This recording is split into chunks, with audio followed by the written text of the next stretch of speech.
ડભોઈ શહેર અને તાલુકામાં સતત વરસાદ ખેંચાતા શાકભાજીના ભાવો આસમાને પહોંચ્યા છે, જેને લઈને બજેટ ખોરવાઈ ગયું છે।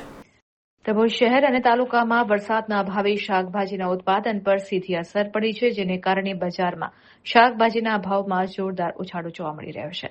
હાલ તુવેર, સિંગ, વટાણા, કંકોડા 200 રૂપિયે પ્રતિ કિલો સુધી પહોંચી ગયા છે, તો આદુ, લસણ 240 પ્રતિ કિલો, ફ્લાવર 100, મેથીની ભાજી 120, આમ કોથમીર તેમજ અન્ય લીલા શાકભાજીના ભાવ પણ ₹200 પ્રતિ કિલો સુધી પહોંચી ગયા છે।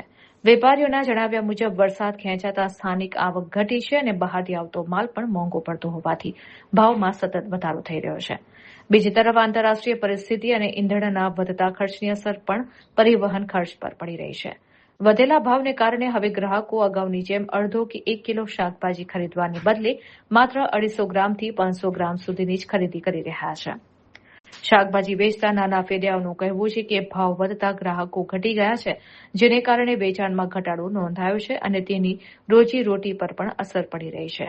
એક તરફ મોંઘવારીનો માર અને બીજી તરફ શાકભાજીના આસમાને પહોંચેલા ભાવ વચ્ચે સામાન્ય નાગરિકો માટે ઘરનું બજેટ સંભાળવું દિવસે દિવસે વધુ મુશ્કેલ બની રહ્યું છે।